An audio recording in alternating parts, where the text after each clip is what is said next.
आंदोलकांनी सरकारमध्ये काही चर्चेची शक्यता आणि त्या संदर्भात काही पावलं मंडळ या दोघांमध्ये एक सकारात्मक चर्चा व्हावी आणि सकारात्मक चर्चेमधून या गणेशोत्सव काळामध्ये सणासुदीच्या काळामधलं आंदोलन हे काही कुठेतरी तोडगा निघावं या संदर्भात तुम्ही काय वैयक्तिक निश्चितपणे मी आपल्याला सांगितलं की आपण त्याकरताच ही समिती तयार केलेली आहे. ही समिती त्यांच्या ज्या मागण्या आहेत त्या मागण्यांवर विचार करते आहे, त्याच्यानंतर चर्चा देखील करेल. जी काही चर्चा त्या ठिकाणी आवश्यक आहे ती चर्चा करून तोडगा काढायचा प्रयत्न करू. वेगवेगळ्या लेवलवर ही चर्चा होत असते. त्यामुळे आणि यापूर्वीही चर्चा एक प्रकारे कमिटीने सुरूच केलेली आहे, कारण मागण्यांवर कमिटीची एक बैठक देखील झालेली आहे आणि मग त्यातनं कमिटीने वेगवेगळे म्हणजे त्या मागण्यांच्या संदर्भात कायदेशीर पोझिशन काय आहे. आता शिंदे समिती आहे, शिंदे समितीचा अभ्यास कुठपर्यंत आलेला आहे. शिंदे समितीला ऑलरेडी एक्सटेन्शन देण्याचा ठराव देखील या कमिटीने घेतलेला आहे. त्यामुळे असं नाही आहे की कमिटी काही करत नाही, कमिटी करतेच आहे. ही एम्पावर्ड कमिटी आहे. या कमिटीला शासनाचे सगळे अधिकार आहेत. ही कॅबिनेटची कमिटी आहे. कॅबिनेटच्या सब कमिटीला कॅबिनेट पुढे जावं लागत नाही.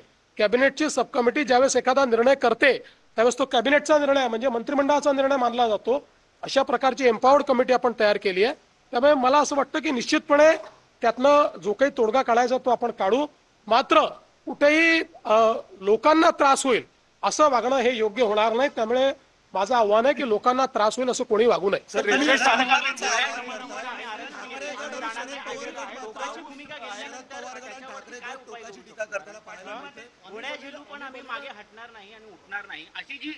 टोकाची भूमिका घेतली जाते. असं आहे की शेवटी चर्चेतनं मार्ग निघेल ना, चर्चेतनंच मार्ग निघत असतो. मला असं वाटतं की त्यांनाही माहिती आहे कायदे आहेत, व्यवस्था आहेत, समित्या आहेत. त्यामुळे सगळ्या गोष्टी एकदम सगळ्या पदरी पडतात असं नाही आहे, पण आपण चर्चेतनं मार्ग काढत असतो. आता मागच्या काळामध्ये आपण 10% रिझर्वेशन दिलं. आज अशी परिस्थिती नाही आहे. 10% आरक्षण लागू आहे. त्या आरक्षणाप्रमाणे भरती झाली आहे, भरती चालली आहे. त्याच्यामध्ये ते आरक्षण कुठेही कोर्टाने नाकारलेलं नाही. कोर्टात आरक्षण आतापर्यंत नीट टिकलेलं आहे. त्यामुळे आत्ताची परिस्थिती अशी नाही की मराठा समाजाला आरक्षण नाही आहे, ते ऑलरेडी आहेच.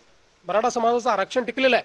पण एक गोष्ट मात्र निश्चित आहे की वेगवेगळे पक्ष जे या संदर्भात सोयीची भूमिका घेत आहेत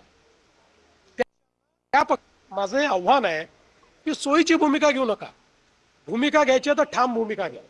ठाम भूमिका घेताना दिसत नाही. आम्ही तर बोललोच होतो, याचंही करा आणि त्याचंही करा, अशा प्रकारची भूमिका नको. जे कायदेशीर आहेत ती कायदेशीर भूमिका घ्या ना. तुमची भूमिका सांगा काय कायदेशीर भूमिका आहे.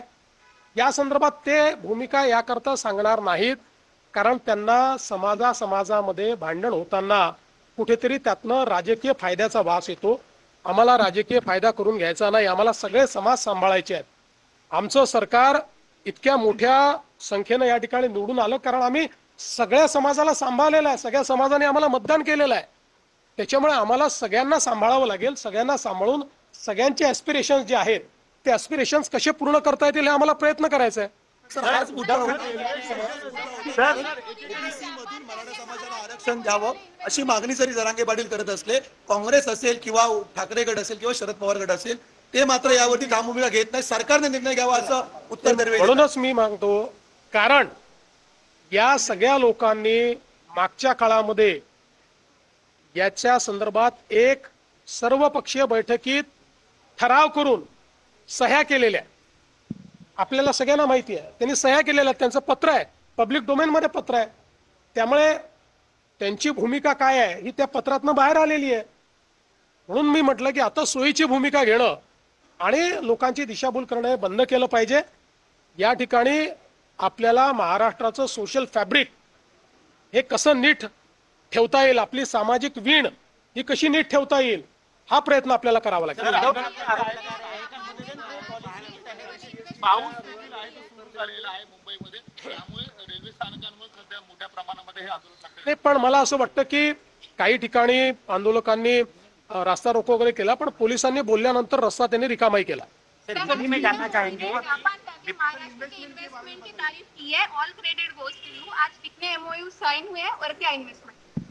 देखिए, सबसे पहले तो मैं आपको बताना चाहता हूं कि महाराष्ट्र में आज हम लोगों ने 17 एमओयू साइन किए हैं.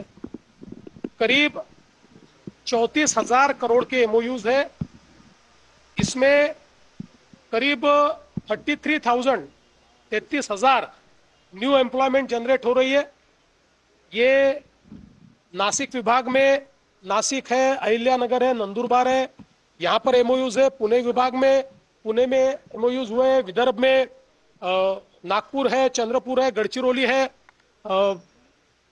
और हमारे रायगढ़ में भी एमओयूज यहाँ पर साइन हुए हैं। और इसके कारण बड़े पैमाने पर एम्प्लॉयमेंट आएगी। ये ईवी में है, बस में, ईवी बस में, ईवी ट्रक में, सोलर मॉड्यूल में, डिफेंस मैन्युफैक्चरिंग में, जीसीसी में, यानी हर प्रकार के एमओयूज ये आज हुए हैं और बहुत क्रेडिबल ऐसी इंस्टीट्यूशंस के साथ हुए हैं।